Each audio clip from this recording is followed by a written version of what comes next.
So today we're going to talk about developmental milestones and what our children should be doing at certain ages. I have also included the link to the CDC milestones in the chat box. So feel free to click that and go right to their website. The CDC milestones are broken down by ages.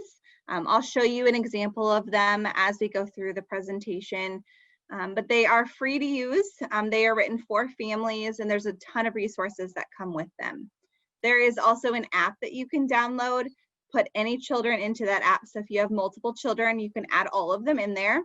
And it allows you to track their development via your phone, which is really handy. So I prefer the app over their website, but both are great and both are chock full of resources. So I'm going to share some information today about the developmental milestones, and then I will leave time at the end for questions. But if a question comes up as I'm talking, feel free to stop me and either unmute yourself and ask the question or type it in the chat box. And I'm going to go ahead and unshare my camera while I'm talking, and then once we open it up for question and answers, I'll come back. So if you haven't joined us for any of these, I just want to say thank you to Cafe Baby for being a co-host of our webinars this summer. So I really want to give a shout out to them. They have been so gracious to be a partner and to co-brand and to share these amazing resources with all of you. So I want to give them a big thank you. Child Care Answers is also active on social media. So regardless of however you found out about today's workshop, whether it was on our Facebook, on Cafe Baby's Facebook, or on our website, we are active. So follow us on Facebook and Twitter. We also have a YouTube channel now as well, where we share all of our workshops that we're presenting online so that you can rewatch them back or watch those that you're not able to attend. My name is Lauren. I am the Family Support Specialist with Child Care Answers. My email is up on the screen, but at the end, I will reshare this slide so that you can write it down. But you can also email me directly from our website as well if you don't have anything handy to write down. So in my role as Family Support Specialist, I work directly with families, providing one-on-one support for any developmental concern. I really specialize in infants and toddlers and then children with special needs. But I can help with potty training, breastfeeding, fighting, any sort of special need and anywhere in between. We also help families in that kindergarten transition in providing resources on private schools and also your school system if you're needing support in that transition. I know that the transition coming up is going to look a little bit different than it has in the past. So if you need support, let us know. We also help families find childcare. So in my role, I can connect families to providers that really fit their needs specifically. So whatever you're looking for in a childcare or summer program, let me know and I can help you work through kind of what that looks like and what your options are. So I would love to hear about you. So in the chat box, if you can, I would love for you to type your zip code, so where you came from, and also how old your children are. So as you're typing, I'll tell you a little bit about me. So I hail from 46256, so kind of that northeast corner of Marion County, and I have two kiddos. I have a 2.5-year-old daughter, and I have an almost 7-year-old son. So it's been a fun learning experience to be able to see them grow. And a lot of the things that I really didn't take as to heart with my son, and I didn't get to really experience it like I wanted to or enjoy the moments because time was flying by and I was learning how to parent my first child, I've been able to really experience with my second. So that's been really fun. Awesome. So welcome everyone. Thank you. So what are developmental milestones? So developmental milestones are things that most children can do by any age. We see these things every day. These are things like taking their first steps, rolling over, saying their first word, cutting with scissors, and going to the bathroom. Sometimes we don't realize things that we're seeing every day are milestones that should be celebrated. They're also often important clues about a child's developmental health. I think it's important to note too that all children do develop at their own pace. Some will reach milestones slightly later early, and that's totally typical. Also, every child is different.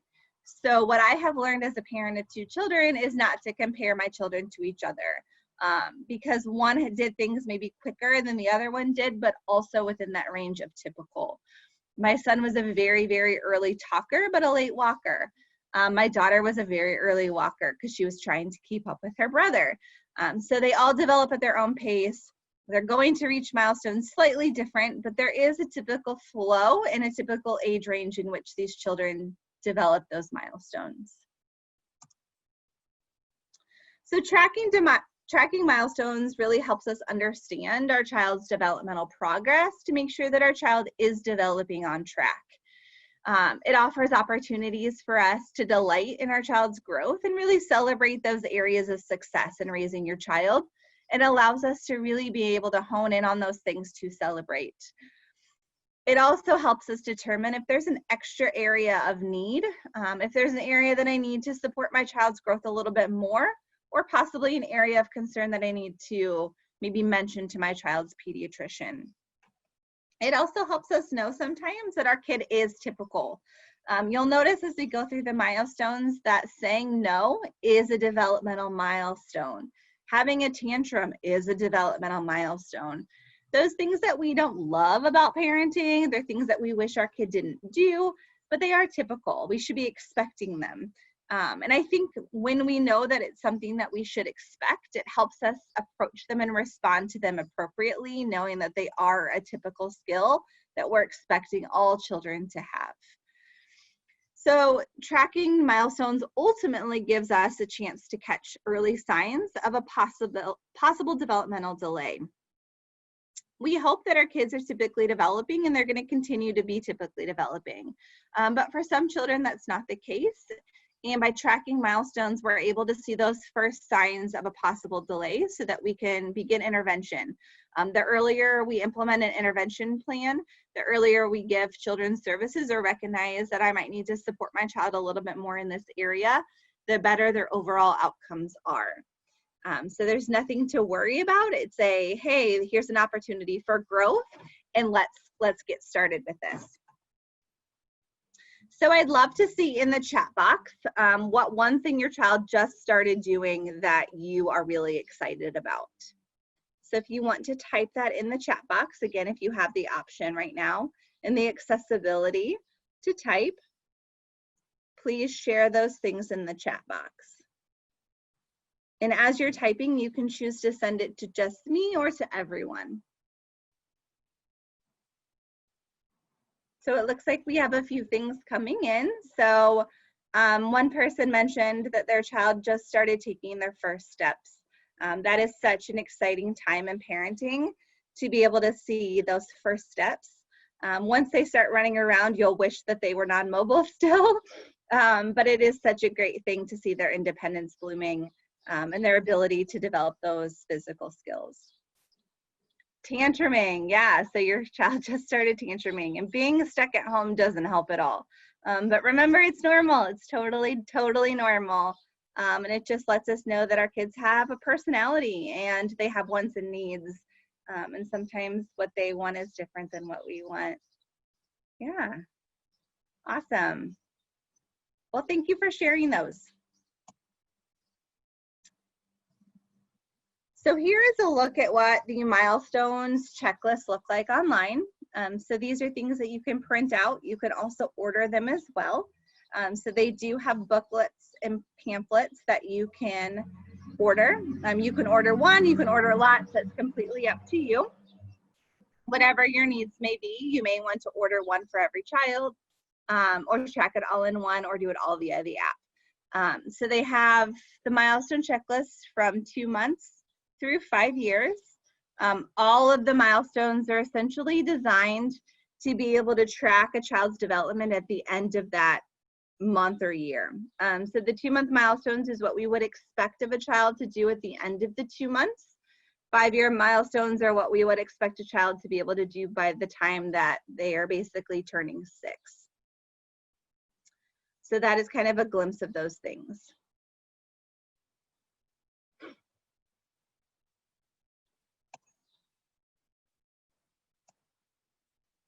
So let's break down the milestones and kind of see what some of those typical milestones are for all of the different ages.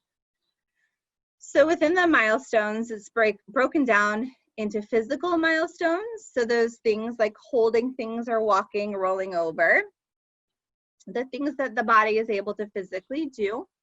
There are cognitive milestones, which is all about brain processing. There's the language milestones, which I just saw a comment pop through about language development. And language is so fun once it really develops, and being able to hear all your child was thinking and feeling as it all spills out. And 2-year-olds are hilarious. It's amazing what my daughter says at 2.5 and the things that are in her little brain. So I'm right there with you on that one. And then there's also the social-emotional milestones. So how can we support our child's emotional and social development? And that's where you're going to find things like tantruming and saying no. But again, those are positive things that we don't love, but we want our children to experience them because we know then they're developing typically. So for our physical milestones, starting at 2 months, we're expecting a baby at the end of the 2 months to be able to hold their head up so that they have that neck muscle control and to be able to push up when lying on their tummy. So really stressing the importance of tummy time with our littlest ones, so they're getting that opportunity to develop that neck and arm muscle strength. By 6 months, we're expecting children to be able to roll in both directions. This is one of those milestones that children develop typically either earlier or a little bit later, and that's totally fine. If this is the only milestone at 6 months that my child isn't meeting yet, I'm not super concerned. They're going to be rolling over sooner rather than later. It's coming. We're just not there yet. If I'm seeing a lot of the 6-month milestones might not met yet, then I might bring that up to my child's pediatrician. But typically, if the only skill I'm not seeing is rolling in both directions, they're typically rolling in one, just not the other, that other one is coming very soon, so don't worry. By 18 months, the CDC milestone says that children should be walking alone. So what I love about the milestones is it really gives children time to develop skills at their own pace. So you'll notice that walking doesn't show up until 18 months. They're saying basically by 18 months, children should be walking. And we know that that can happen anywhere between 9 and 18 months. That is a huge range. But again, it's giving them time to develop that skill on their own before we begin to worry. Ideally, also by 18 months, they're eating well with a spoon. So what I love about the milestones as well is it tells me the things that I should be introducing to my child. If I want them to be eating with a spoon, I don't introduce the spoon at 18 months, I introduce it a lot earlier. Scissors is another skill that we'll talk about. Pedaling is another skill. We can't offer a 5-year-old scissors and then think they can use them appropriately. We have to start those skills earlier so that by the time they are a little bit older, they've been able to master that. And I know it's scary giving a 2-year-old scissors, but Play-Doh scissors work wonders. They still work that skill, but they're not cutting their clothes or their hair.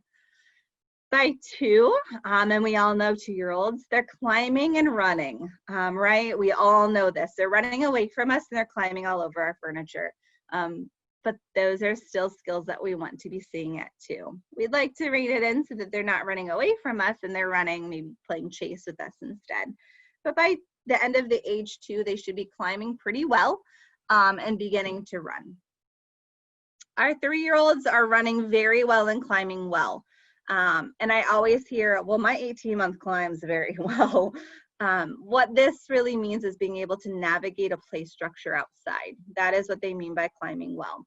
So being able to use a climbing wall or the rounded play structure that has the bars that they have to navigate.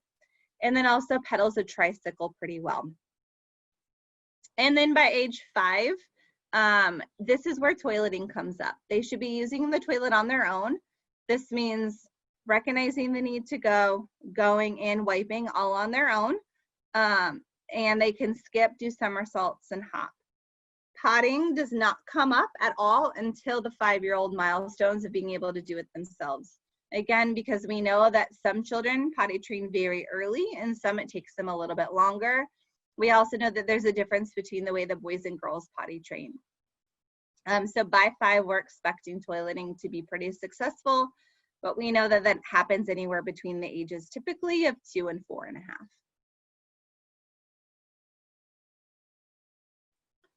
So here are those cognitive milestones. So these are the milestones that involve thinking, learning, problem solving.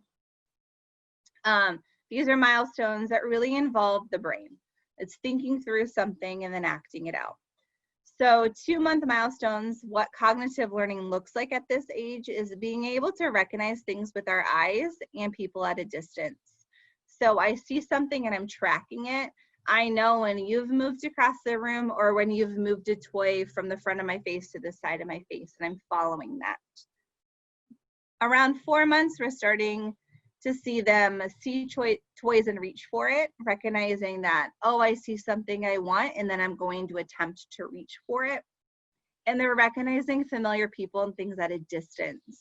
So that distance vision is growing, and they notice those people that they love and care about. It's when you're holding someone's baby and mom walks in the room and baby smiles from across the room knowing, hey, that's my mom. So that is a 4-month milestone. By 6 months, children are bringing things to their mouth. They're putting everything in their mouth. Again, that is a typical milestone. Mouthing toys doesn't end until around age 3. So it's something we're expecting. And by expecting it, I create an environment as best as I can that is safe for mouthing. So giving kids appropriate things to mouth, but also things that they're not going to choke on. And they're also beginning to pass those toys from one hand to another. Around 9 months, they're still putting things in their mouth and they're using their thumb and index finger to pick up things like puffs or cereal. And our 12-month milestone is they really recognize now object permanence, that things are still there when they're hidden. So they can find things hidden easily. So no longer can you put your phone behind your back while you're playing with your baby, because they know it's behind your back. They're also starting to bang things together. That's how they learn about things, is by putting things in their mouth and by banging them together. And they're following simple directions like pick up the toy or take one bite. So it looks like there's a question that came in. So I'm going to open up the chat box. So we have a question that says, my 2.5-year-old daughter runs and holds herself up on a chair, lifting her legs up. She's really strong. She's really smart. How can you tell if your child is a genius? Well, I think we all think our kid's a genius, right? But it really sounds like your child is developing at the higher end of maybe her developmental range. Girls do tend to develop a little quicker than boys, but it also really relies on the experiences that a child has been given. So it really sounds like you've given her a lot of great experiences that she's been able to grow from, language-wise, physically, and emotionally. So I think a lot of that is due to you and the environment that you have created for her. So that's really awesome. So as we move through the cognitive milestones, and as you're kind of hearing these things, you might start to notice where your child lies, or, oh yeah, my kid can do that, or, oh, my kid can do that as well. And I think it's really fun to see, like, oh, my daughter is 2, but she's doing some things in the 4 category. That's pretty awesome. A lot of these things that we see as developmental milestones are getting our children ready for kindergarten. So as we see them mastering these skills, or we're starting to recognize them, and maybe we're not yet at mastery, but we're starting to try them, we know that our children are going to be ready once they go off on their own and venture into the kindergarten world. So by 18 months, children know what ordinary things are used for. They're beginning to really experiment with pretend play by 18 months. And pretending to use things, and they know what ordinary things are, like a phone, a hairbrush, a blow dryer, and things like that. They're also pointing to get the attention of others. I love young toddlers because I always know what they need and want because they're constantly pointing at it, which provides an opportunity to grow language, is saying, oh, you want a cookie. Can you say cookie? And providing that opportunity to match their pointing with an actual word. Our 2-year-olds are beginning to sort by shape and color. They're building towers of 4 or more blocks, and they're beginning to play simple make-believe games. A lot of development in this area really takes off around 2.5. Between 2.5 and 3 is where a lot of these connections are starting to take place. Again, it's all about experience. So it's providing opportunities to be able to sort by shape and color, opportunities to build with blocks, and playing simple make-believe games with our children. Our 3-year-old milestones is that we're basically building on those 2-year-old milestones. I'm now able to do some more complex puzzles of 3 or more pieces. I'm copying a circle with a pencil or a crayon, and I'm beginning to screw and unscrew lids or turn door handles, which can pose challenges. So between 2 and 3, we may need to safety-proof our house a little bit differently than we did with our toddlers. We may need to start looking at locks on our doors or door handle covers if that is something that our children are into doing. Also, as we look at pre-writing skills in kindergarten readiness, it doesn't start with writing letters, it really starts with writing shapes. So as our 3-year-olds are copying circles with their pencil or crayon, they're beginning to kind of fine-tune their writing skills from these larger creations to something a little bit smaller, which eventually is going to get fine-tuned a little bit later in development into those writing skills. So scribbling and coloring is a great pre-writing skill for them as they enter kindergarten. Our 4-year-olds are understanding the idea of counting, the ideas of same and different in time, as well as using scissors. So it's important that we're giving scissors to our 2 and 3-year-olds for them to practice so that as they hit those 4-year-old milestones, they're using them very well.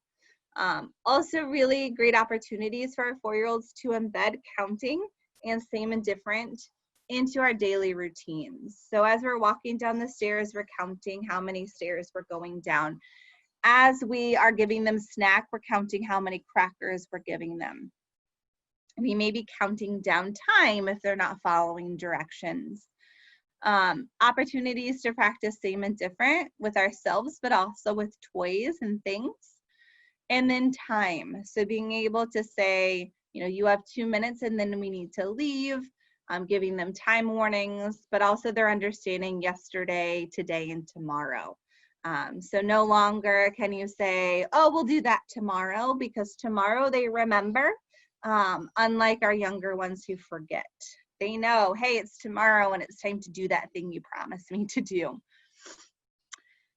Our 5-year-old milestones, so these are the things that we're expecting children to do at the end of age 5. So as they're hitting that kindergarten transition, that they have the ability to print some letters and numbers. They don't necessarily need to be able to write all of their letters and numbers, but they're able to print some. Typically, these are words like mom, dad, and their own name, or the first letter of their own name. And also, with numbers, it's usually the number they've drawn attached to. So my son used to write 100 all the time because he loved the number 100.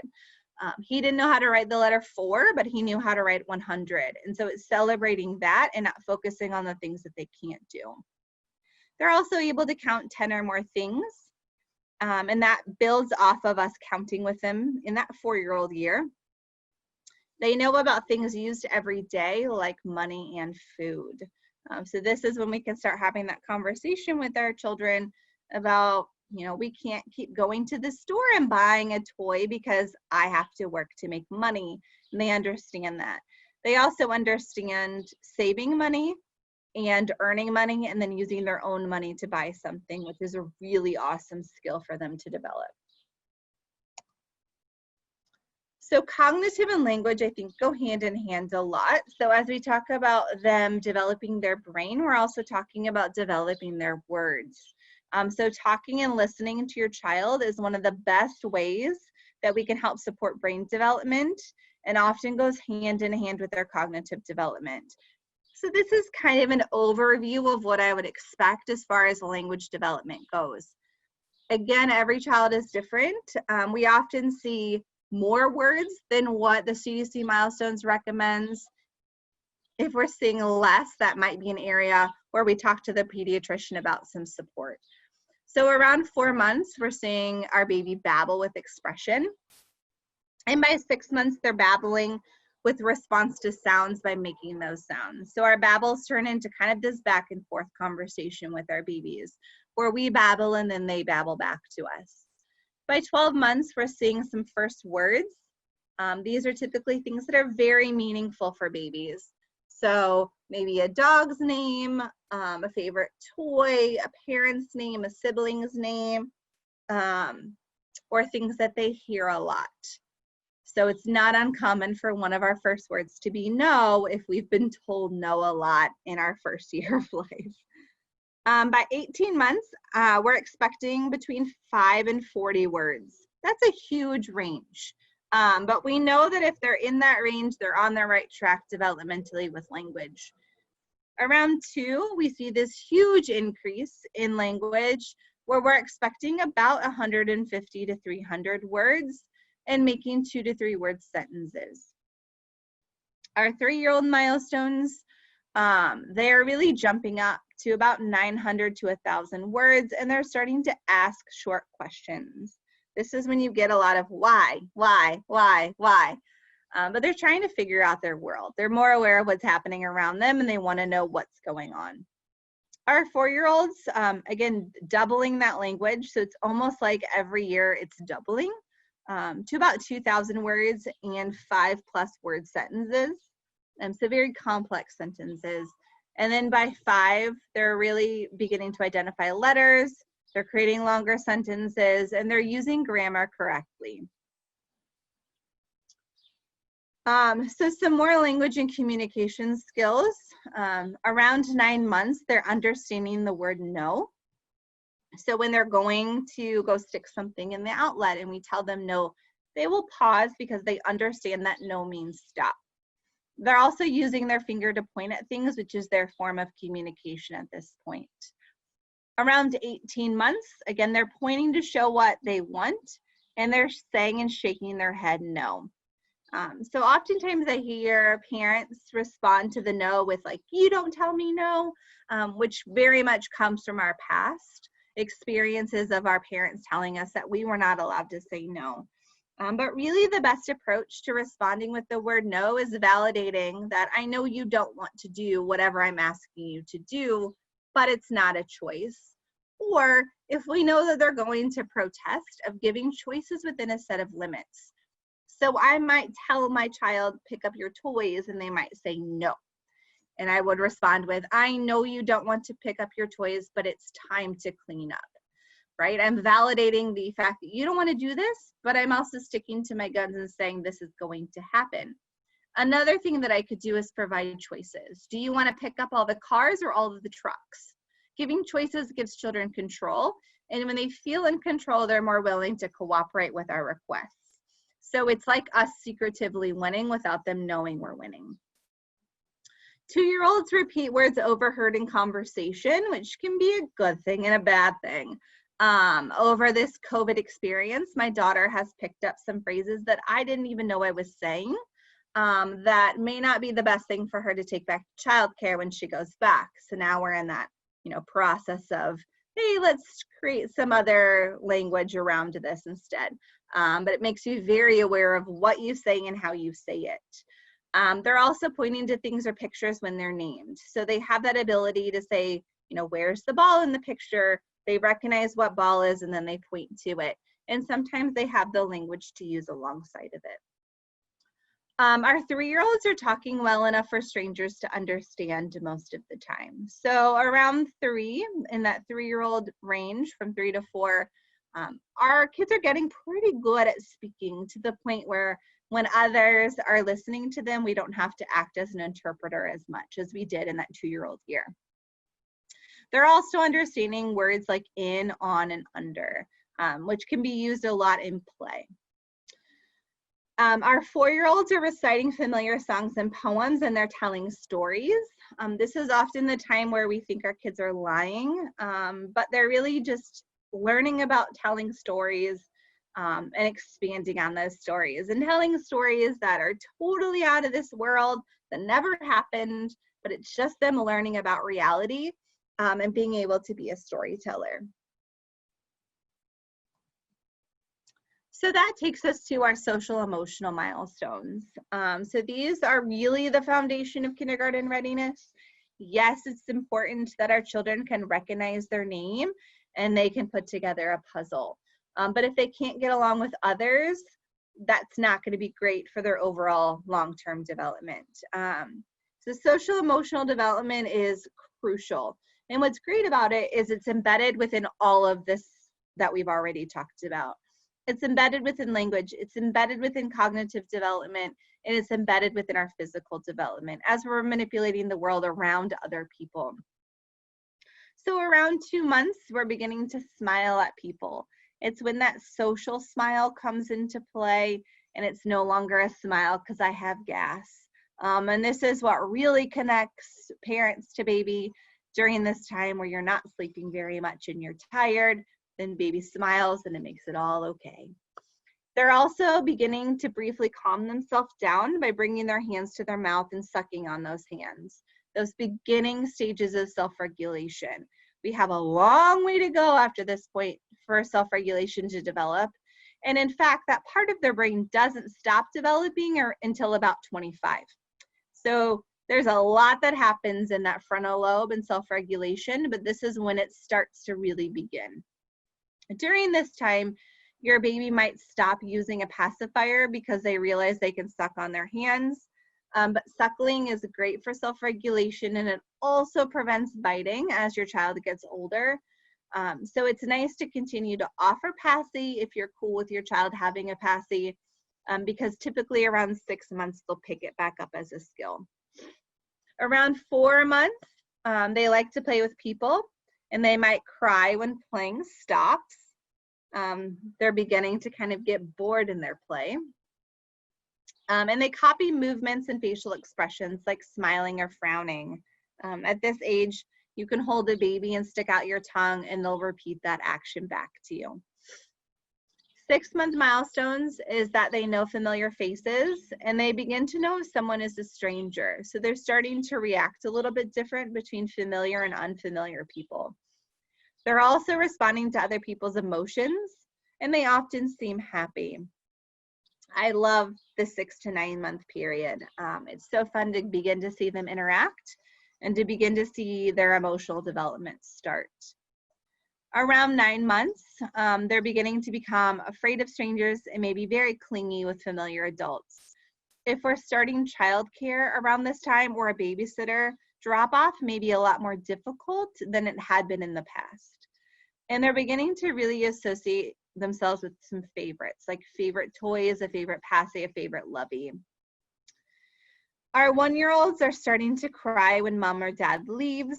They know that it's happening. Again, that goes back to that cognitive development of object permanence, that I know you're still there when I can't see you. So out of sight, out of mind is kind of gone at this point, and I know my mommy still exists and I want her to come back. They show fear in situations or with people, and they really need people to support them and love them so that they can bond with them. So when they're not with their primary caregivers, they can still feel safe and secure in their environment. And they're often repeating sounds or actions to get attention. This is when the cup goes flying off of the tray 50 times during dinner, and we find it obnoxious, but it's them learning that every time I do this, you're gonna pick it back up. It's a form of getting attention of, hey, pay attention to me and stop talking. I like this a lot better than my 2-year-old who just screams when other people are talking because she wants the attention on her. I'd rather her just throw her cup on the floor, but you know, every age comes with its benefits and its disadvantages. But this is also a time that they're learning about their world. So every time I'm throwing my cup on the floor, I hear the same sound. It always hits the floor. I'm learning about gravity. And I also know that you're there to pick things up when they fall, and I can rely on you as the adult in my life. Around 18 months, they're starting to hand things to others as play. So if they want to play with you, they're going to hand something to you. That is their form of saying, hey, I'm interested in this, and will you play with this with me? So that's what that means. They also may start having temper tantrums. They are experiencing all of the emotions that we are experiencing, but they have no idea what they mean or how to express them appropriately. So our job really during this time is to be patient with them, to validate the feelings that they're having, and to label those feelings. You are so mad that you can't have a cookie, but dinner is in 20 minutes and it is not time for a cookie. I know that that makes you mad, but we're not having a cookie. And repeating phrases like you're safe or do you need a hug can often bring a child out of a tantrum and let them know that you're still there to love them and that you are a safe person for them. And they may also be very clingy in new situations, or during a time like COVID when you've been together a lot, you may be seeing more clinginess now than typical because they know you're around more. And clinginess really just shows secure attachment, which is a great thing. Our 2-year-old milestones is that they're copying other people and other children, which can also be good and bad, like I mentioned before. My daughter does lots of things that her brother does that I wish she wouldn't do, but I also wish he wouldn't, but it's part of learning and part of growing. And oftentimes 2-year-olds learn more from other children than they do from adults. So there are times that I tell my son to tell her something because I know she'll listen to him versus listening to me. They're beginning to exhibit more and more independence. This typically happens with being able to play alone in a room for a little bit, building potty skills, being able to open things on their own, manipulate things a little bit differently in a way that they can do things by themselves, like getting dressed and undressed. And they're also showing defiant behavior. Yes, our 2-year-olds are starting to say no, and they're starting to refuse what they've been told to do. Also super frustrating. I am living this all day, every day, and I get frustrated. But it's just a 2-year-old being a 2-year-old. They don't understand that what they're doing is not acceptable. So it's helping to reinforce that every time they engage in defiant behavior, that we're reinforcing the limit. I told you it's time to get dressed. We are going to get dressed and then we can play. Continuing to stand firm with that and be consistent in our expectations. Our 3-year-olds are beginning to really show concern for a crying friend in a wide range of emotions. Our older 2s and our 3-year-olds really live in this kind of glass case of emotions. They're feeling all of the feels.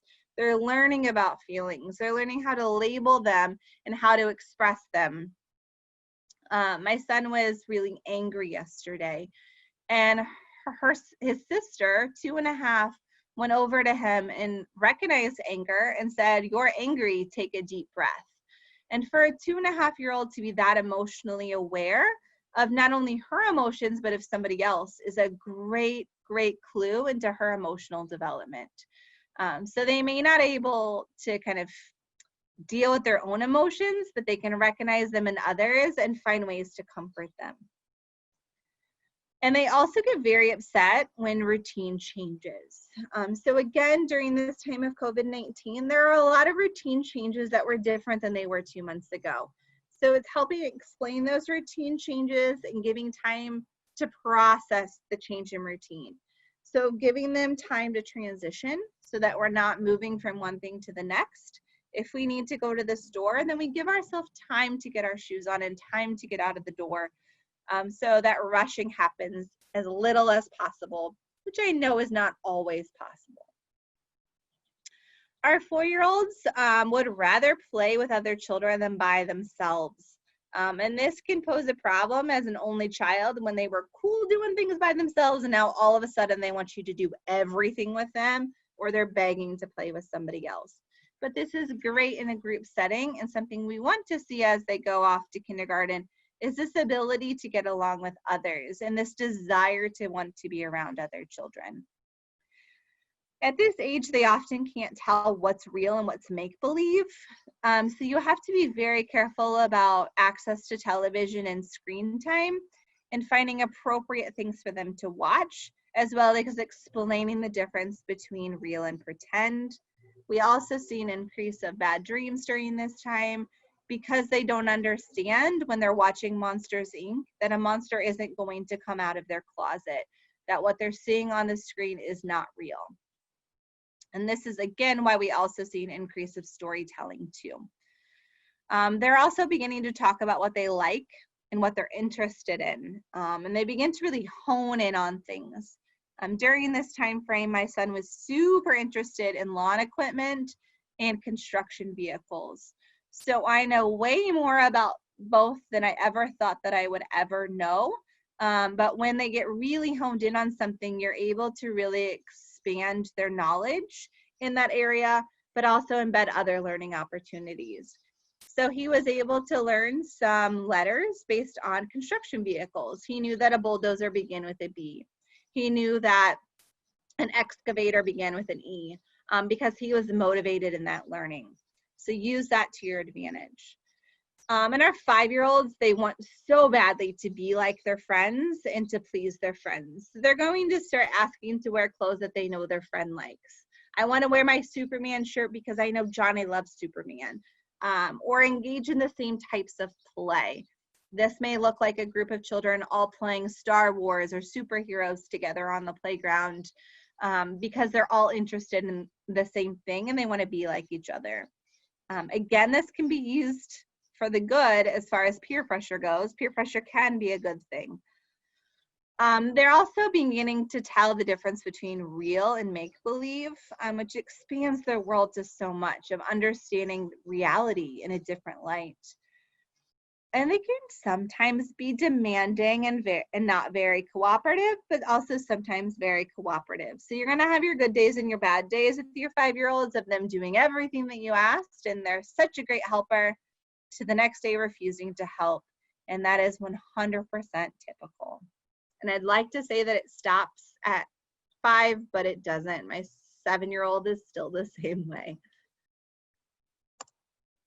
So those are essentially all of our milestones. Obviously, there are some that I left off because we couldn't cover them all here. But here is a picture of that app that you can download where you're able to track their milestones. It gives you a summary of their milestone reports so that if you do need to talk to your pediatrician about a milestone, it's all there. It also provides opportunities and activities for you to connect with your child. So what's great about it is you might say, my child's not yet meeting this milestone, and it will give you prompts of activities to do to support your child's development in that area. And oftentimes they're very simple things to do. There's also tips on what to do if you have a concern, as well as you can set it up to remind you about well child visits and vaccine visits. So that is appointment reminders as well. So if you're concerned, we want to act early. So for children under 3, first steps is who will provide that developmental therapy. In all of the milestones, there are, if your child's not doing these things, then you need to talk to your pediatrician. So we might not have a skill that's yet developed, and that's okay. We'll provide some additional resources and support for our child.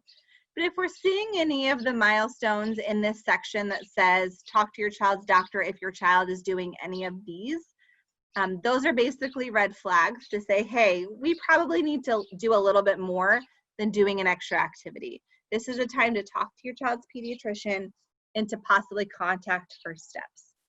So don't kind of ignore those.